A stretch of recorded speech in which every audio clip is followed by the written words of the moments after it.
PIQC institute of quality की जानिब से खुश आमदीद। ये गुफ्तगू PIQ की पाकिस्तान में क्वालिटी को फ़रोग़ देने की आगाही मुहिम का हिस्सा है। आज हम एक बहुत ही आप कह लें अहम मौजू पर बात कर रहे हैं, क्वालिटी 4.0। ये क्वालिटी मैनेजमेंट के शोबे में काफ़ी बड़ी अपग्रेडेशन है और आजकल तो हर प्रोफेशनल के लिए ज़रूरी है कि वो इन तब्दीलियों से वाकिफ़ हो। उम्मीद है आज की बातचीत से इस मौजू पर कुछ वजाहत मिलेगी। हमारे पास आज कुछ मवाद है जिस पर हम बात करेंगे। एक तो पाकिस्तान पर फोकस्ड क्वालिटी 4.0 PDF है, फिर CQI यानी चार्टर्ड क्वालिटी इंस्टीट्यूट की एक तहकीक है डिफाइनिंग क्वालिटी 4.0 PDF, और एक तीसरी दस्तावेज है क्वालिटी 4-0 इम्पैक्ट स्ट्रैटेजी 109087 PDF, जो एक वसी फ्रेमवर्क देती है। तो चलें शुरू करते हैं। अच्छा, तो पहले जरा माजी में चलते हैं। क्वालिटी का सफर कैसे आगे बढ़ा? क्वालिटी 1.0 था पहले। जी बिल्कुल, वो दौर था सिर्फ इंस्पेक्शन का, मतलब बनी हुई चीज को देख लेना कि ठीक है या नहीं। ठीक, फिर आया 2.0, उसमें क्या था? Quality assurance. जी हाँ, क्वालिटी एश्योरेंस और साथ में SPC यानी स्टैटिस्टिकल प्रोसेस कंट्रोल। थोड़ा निजाम बेहतर हुआ। और 3.0 वो TQM वाला दौर था। बिल्कुल, टोटल क्वालिटी मैनेजमेंट और मुसलसल बेहतरी का फलसफा। तो अब ये क्वालिटी 4.0 क्या बुला है? ये पिछलों से कैसे मुख्तलिफ है? देखें, ये एक अहम सवाल है। क्वालिटी 4.0 जो है, ये बुनियादी तौर पर इंडस्ट्री 4.0 के तस्वुरात को क्वालिटी मैनेजमेंट में लाता है।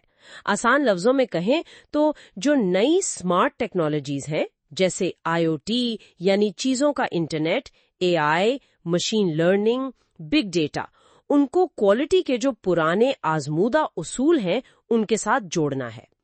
लेकिन एक बहुत अहम बात जो CQI ने भी कही है अपनी तहकीक में, ये सिर्फ टेक्नोलॉजी खरीदना नहीं है। उनकी जो वर्किंग डेफिनेशन है वो कहती है कि ये टेक्नोलॉजी को लोगों के साथ इस्तेमाल करके तंजीम, उसकी मसनूआत, खदमात और नताइज को बेहतर बनाना है। अच्छा, तो मतलब टेक्नोलॉजी और इंसान दोनों का किरदार अहम है। जी बिल्कुल, असल खेल इसी मिलाप का है। और ये पाकिस्तान के लिए इतना अहम क्यों हो गया है? हमारे यहाँ टेक्सटाइल, ऑटो, फूड प्रोसेसिंग ये सब शोबे बढ़ रहे हैं, तो क्या आलमी मेयार पर पूरा उतरने के लिए जरूरी है? यकीनन बहुत जरूरी है। आलमी मार्केट में मुकाबला करना है, पैदावारी सलाहियत बढ़ानी है, नकाइस कम करने हैं, तो क्वालिटी 4.0 बहुत मददगार है। खास तौर पर जब हम इंडस्ट्री 4.0 की बात करते हैं, स्मार्ट फैक्ट्रियों की तरफ जा रहे हैं, साइबर फिजिकल सिस्टम्स आ रहे हैं। लेकिन जो छोटे कारोबार हैं, SMEs, उनका क्या होगा? जी, ये एक चैलेंज है। उनके लिए जरूरी है कि ऐसे हल अपनाए जाएं जो ज्यादा महंगे ना हों और जिन्हें वो आसानी से अपनी जरूरत के मुताबिक यूं कहें कि स्केल कर सकें। लागत के अलावा इन टेक्नोलॉजीज को समझने और इस्तेमाल करने के लिए महारतें यानी स्किल्स, वो भी एक मसला हो सकता है। ये टेक्नोलॉजीज की बात दिलचस्प है। कोई मिसाल दे सकती हैं कि ये अमली तौर पर कैसे काम करती हैं? हाँ बिल्कुल, जैसे स्मार्ट मैन्युफैक्चरिंग है, टेक्सटाइल या फूड इंडस्ट्री में देखें तो ऑटोमेशन और सेंसर्स का इस्तेमाल बढ़ रहा है। फार्मा में आप दवाओं की तैयारी या स्टोरेज में एम्बेडेड सेंसर से रियल टाइम मॉनिटरिंग कर सकते हैं, दर्जा हरारत, नमी वगैरह। और डेटा एनालिटिक्स का क्या किरदार है?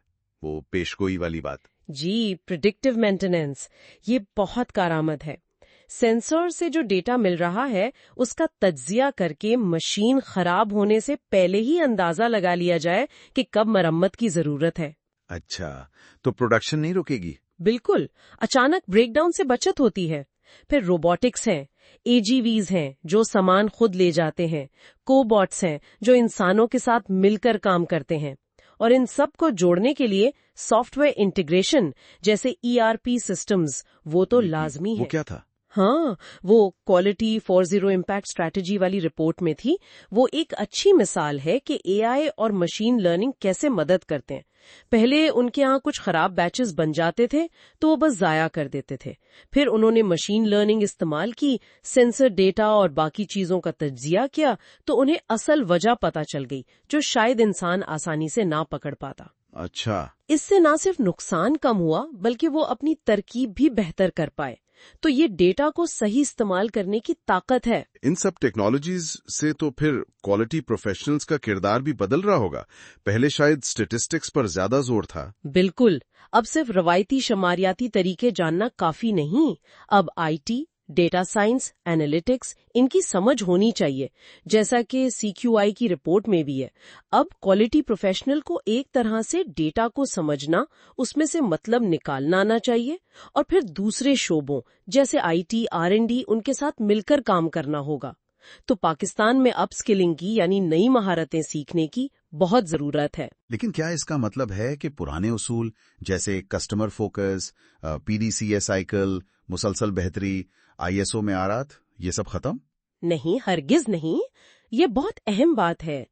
کوالٹی 4.0 ان بنیادی اصولوں کو ختم نہیں کرتا، بلکہ ٹیکنالوجی کی مدد سے انہیں اور زیادہ مؤثر بناتا ہے۔ یوں سمجھیں کہ ان کو طاقت دیتا ہے۔ CQI نے کچھ نئے اصول بھی بتائے ہیں جو خاص طور پر کوالٹی 4.0 کے لیے اہم ہیں۔ جیسے ایک ہے ڈیٹا ویلیو، مطلب ڈیٹا صرف جمع نہ کریں، اسے ایک قیمتی اثاثہ سمجھیں اور اس سے فائدہ اٹھائیں۔